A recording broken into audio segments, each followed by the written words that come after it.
Hey everyone, it's Nikki and Jim, and we are keeping it real. Jim, how you doing today? I'm excellent.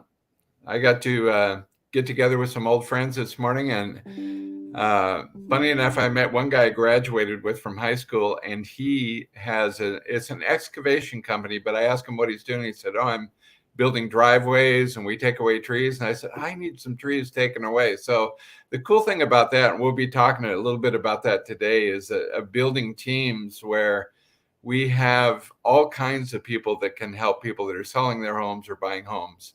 So it was kind of cool to add him as somebody that I really knew and could recommend. Yeah, I know we really do. We built that network. So anyway, without further ado, we'll give our guest Carrie Selby with Fairway Mortgage. Welcome back. Thank you. Thanks for having me again. Of course. How you doing today? I'm doing great.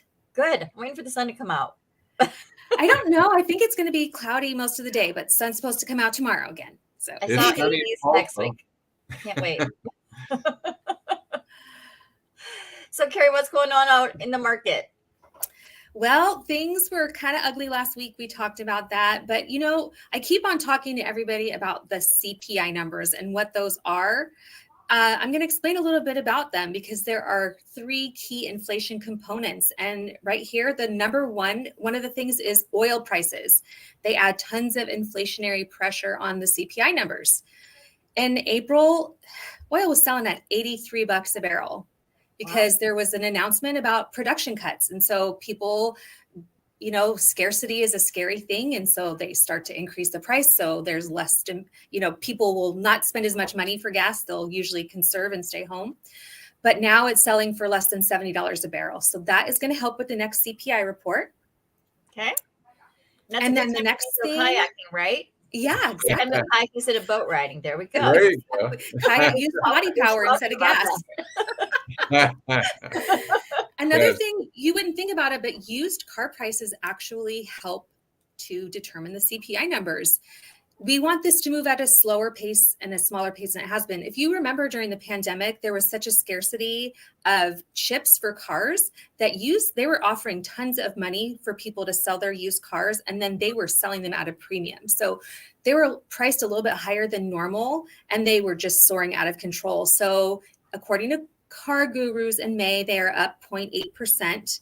So this time of year, there's going to be a lot of adjustment because August is when the new cars come out. So people are going to be trading them in and there'll be more cars in the market. So that's going to add inflationary pressure, less inflationary pressure than in April, and help May out for those numbers. So then we should be seeing prices go down a little bit since we're going to get an influx of cars. Because I know it was hard. I mean, I know I got kids, so they were all like kind of, that during those times looking and stuff. And it was kind of hard to find a car, especially a used one.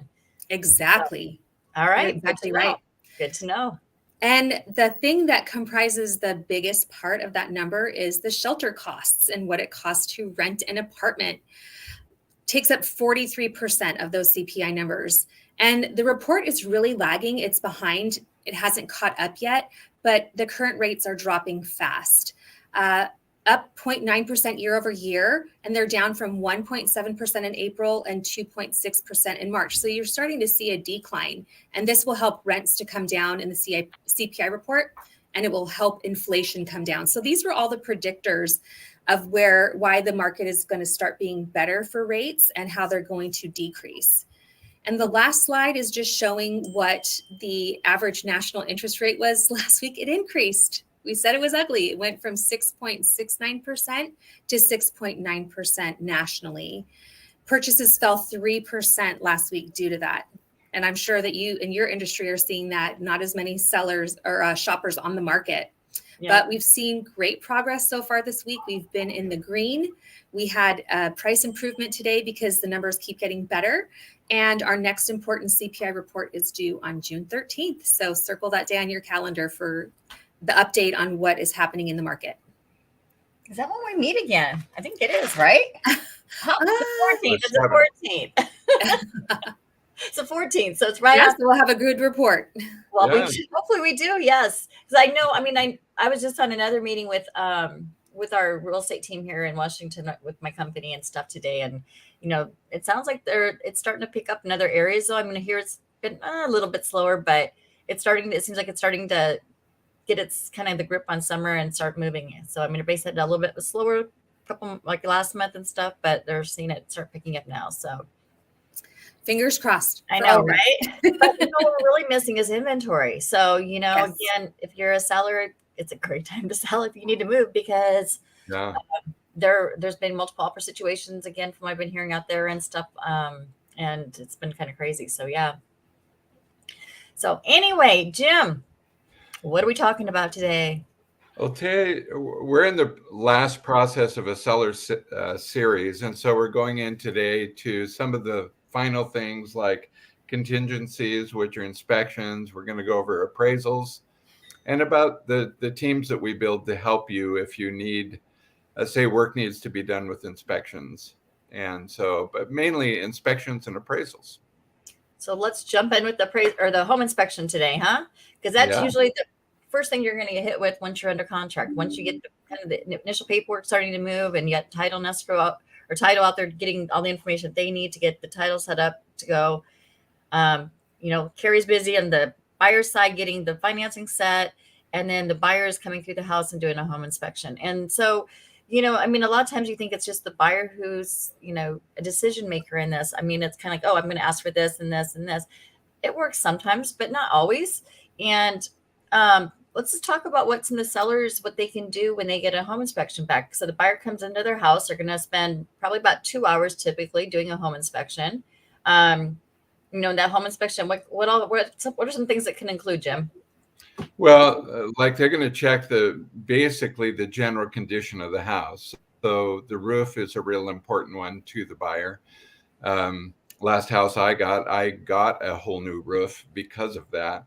But just a general condition of the house. There can be around here. There's also lots of, that's a little different, but septic and well, would be things that would be of concern too. But the general condition, the foundations, the siding, if there's any rot anywhere, if there's paint that's, not there, or especially on certain like VA, those types would be very important for that. But mostly general condition.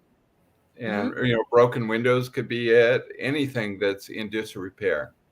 So, and also here in the Pacific Northwest too, I mean, because it is so wet, we have a lot of like pests. I mean, it can be like termites, it could be ants, we could have rodents. So, it's like getting in the crawl space and checking that out. So, I mean, they really do a thorough job.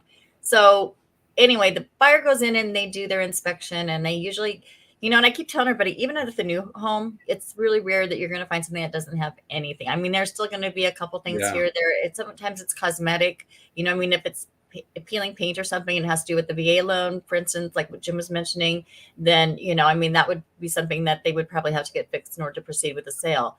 So based upon their type of loan and, all the things that they're asking for, they're going to sit down with their broker, and then they're going to present it to the listing broker, and the listing broker is going to sit down with the seller and say, okay, seller, so, here's the, 8 items that this person wants. What's the seller's, do they have to accept it all? They don't have to accept it all. And I'll just use mine real quick. There was about 13 things when I was buying a house. And so I went through that whole list, and I said, well, I do want the roof done. I want this done. But there was, 5 or 6. It didn't matter to me. They were very small. But the seller can look that over of what the buyer is saying they want repaired, and they can agree on it. They can negotiate, who's going to pay what. They can totally reject it and, say, I'm not going to do anything. So there's a lot of options that they can do. And there's some things like the hot water heater and making sure that there's your smoke detectors and your carbon monoxide alarms and stuff like that. That, I mean, it's like a code thing that they have to be in there. So a lot of times it's like, if the seller hasn't already done that, it's like, if you want to sell your house, you're going to do that. Same thing with conveying septic in Kitsap County here. You have to have a conveyance letter in order to sell the property, because they need to make sure it's been at least pumped and inspected, I should say, and been pumped if it's necessary. So it kind of depends. There's some things that the seller just has to do.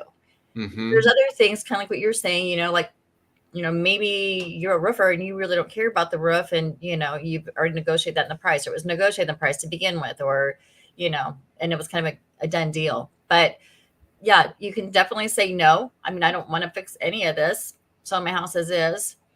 And, or you can say, I'll fix some of it, or I can give, instead of paying, 500,000, I'll pay you 490,000 for the house and take off what it would cost me to fix those. And we'll take care of that. So you don't have to be burdened, or, have to have the inconvenience of fixing it before we sell it. So some of that stuff, you can negotiate on in that way. Right? Exactly. And we just came through, by the way, we just came in through a time, and we've mentioned this before, where people were waiving when they were offering, because there's multiple offers where they're waiving inspections. Buyers, and it's scary. It's so it scary. Is. I would never do that. No. Yeah, no, I mean, we're kind of in the process of buying a house right now too. And it's like, that's one thing, is like, we have to have a home inspection. I pass another house for the same reason. If I can't do it if I can't get a home inspection to make up my mind, I don't want to do it, because there's just so many unknowns. And especially if you don't have a lot of skills in that particular area. So, right. And definitely they can do it as is. There's all kinds of things that they can do. But, if the buyer and seller can't agree, then the contract ends, and you're back on the market again too. So there's always kind of, the seller has to kind of consider, is it worth it to fix it? Also, if you know that about your house, that's also material fact. So if you put it back on the market, you have to divulge that to the next person. So there's also that too. So, a lot of times the sellers will say, you know what, I got to move by a certain date. This is what I want to do. And they'll negotiate some of it. So. Carrie, have you had any lenders coming back and say, I want this done? No, because we actually don't look at the inspection report at all. We don't want to see not the inspection. I was thinking the appraisal, which we're going to now. Appraisal, I have seen, either they come under value or... Carrie, back up. Because what you said was really important. And actually, we should talk about that, because what you just said, repeat that again. You don't look at... Do not want to see the inspection report. Right. Yeah. You know what? Actually, you guys, that report, that is for the buyer's purposes and information only. It's the buyer, they're doing their due diligence. So the lender doesn't need to see that. The lender has the appraisal, and that's what they're looking out for their interest, to make sure that their side of it's taken care of. So that's there's two good distinction. Right. Yeah. There's two different very purposes, and a lot of people don't understand. They think, the appraisals, for me, kind of, it's good to know, kind of like, oh yeah, it appraised at value, or, whatever. But, it doesn't, it's really for the benefit of the lender, because the lender has the one, or is putting the risk into the, to lending the money for the house. And so, that's their kind of safeguard, to make sure that it's worth what everybody's saying it's worth. And, there are some loans like an FHA and a USDA that will require an inspection. So you cannot waive it, because we need to have an invoice proving that an inspection was completed, but we just don't want to see the report, because anything like that, everything there, the difference between an appraisal and an inspection is the appraisal is determining the value of the property. But if there are unsafe things like there are hand railings that are missing, their back porch is not secured properly, so it could injure someone, the window seals aren't correct, then definitely an appraiser is going to call that out. But the inspector, as we had somebody come, is really looking at structural things. And so if there are things like that that are happening, then that definitely needs to just be between the buyer and the seller. Mm-hmm. So especially like cosmetic things or something like that too. I mean, like, if you were talking about the carpet, like, oh, the carpet's stained, I want new carpet. That's kind of a different situation than like a safety issue. And some safety issues, I mean, like I said, a lot of inspectors will call those out. And, that's usually what, when I'm talking to my sellers, is like, that needs to be one of your, biggest things you fix first, because those will get called and you will have to fix them. So you might as well just do what you know what I mean? Yeah. So let's talk about appraisal on the values a little bit. So I know there's like 3 ways, right? If I got this right, you can come in above, you can come in at, or you can come in below. Why don't you explain them for me, Carrie? So generally speaking, yeah. And there's also as is or subject to. So those are 2 different parameters as well. So you can come in above if the appraisal is for the buyer's eyes only. So if it does come above, the seller's not going to know. The only time that they're going to say something is if it comes below value, because if there is a gap and the seller's not willing to decrease the price, then the buyer has to come in with the difference. And a lot of people don't have funds to do that. So it's important that that gets relayed up front. And if that is the situation, then as a real estate agent, you can come back in and say, go back to the appraiser and say, will you please allow me to provide other comps that will prove that this home is worth what the home was listed for? Right. So that's that also called a Tidewater, right? it is called Tidewater, yes. But So- most people are like, what is Tidewater? Why do you That's call it what it is. Tidewater? I don't know why they ever called it that, but It's very unusual, because I would think like, oh, does that mean it flooded? right, exactly. But no, and so, that is a good point though, because, a lot of times, I mean, especially in the market that we just kind of came out of though, people were offering way, way over Yeah. the value of Yes. what, it was listed at. And I mean, when we list a home, I mean, like I said, we talked about this before with us, you're going in, you're taking all the comparables that sold within a certain, short period of time. And you're saying, this is where, if you sell your house right now, you should be pretty good as far as coming in at, right where you need to be. And, obviously things are going to build up the value or take away the value, the condition of the home and that kind of stuff. But, I mean, I know that we tried, right? I mean, especially during that time, but it was just, there was such a crazy frenzy of people like coming in and like, I'm buying this house and here's $40,000 over asking price Right. and multiple offers. And so that's kind of from our end of it. That's how I know that, like, well, we got multiple offers. So if we set this offer kind of like, here, we've got another one almost similar to it that, we can say that's what the market is dictating, because that's what the appraisers are going after, what the market is dictating. Right. And a lot of those did come in at the right price. But to me, if it doesn't, then you're coming in with negative equity. And if you look at what happened after the pandemic, with home values actually went down. So you put yourself even more negative with your home equity. So I'm not a strong advocate for that at all. But the last thing about the appraisals is the as is and subject to. And a lot of people don't realize if there's something that needs to be fixed. And perfect example is the earthquake straps on the water heater and the carbon monoxide and smoke detectors. So if those things are not present at the time of inspection, there is an additional charge to the buyer for the appraiser to go out and re-inspect that. So make sure that those things are in place. But if it's subject to, we let everybody know right away so that those things can be completed, because we're not able to go in for clear to close until those things are done. Right. And so they have to be proven to be completed before they'll issue a new report. And a lot of the appraisers have to go back out to actually revisit the home. So that's where the big cost is coming from. Occasionally you'll get one who say, just send me a really good picture showing me like that, but that doesn't happen all the time. So it doesn't. And as a lender, I have to certify that those photos are true as well. Like, it'll take me going out there and taking the photo and certifying that the work is completed. And that is often what will happen, because we have to sign our names to it that it was actually done. Okay. Oh, good. Good information. Yeah. So anyway, guys, that's all I got today. Oh, we were going to talk about, but back up. No, but we have a little bit more here. Jim's right. I'm reading Jim's face. He's like, she's going to forget this. No, so this is kind of what Jim talked at the beginning though. So he was saying, you're going to be getting the home inspection as a seller. You're getting the home inspection back and you're going to have corrections to fix there. And like I said, there's never a clean one. So, I mean, unless you just have somebody like this crazy buyer thing where it's like, I just don't care. I'll take the house in any condition I can get it in. I just need a house, which has happened. Then you might not care, but but like the earthquake straps and stuff like that, that has to be done. And so a lot of times it's just easier to get it done. But sometimes you do have other things. You have like, I need to get the outside of the house painted, or I need to get a new roof on. And who are they going to call, Jim? Not the Ghostbusters. I think that's a good point, because who are you call?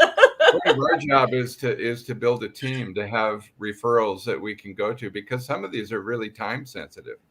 I mean, in most cases, you need them done fairly quick. So the better relationships we have as realtors, and that's part of what we try to do, is to find people that are not only good at what they do, but are available.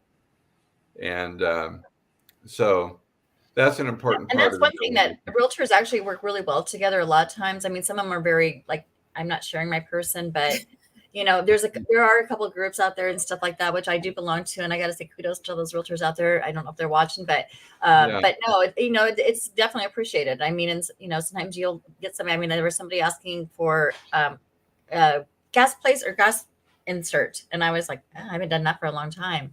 So, but somebody else is going, oh no, I just did one of those. Call this person, they're fabulous. So, yeah. The landscapers are hard to get hold of.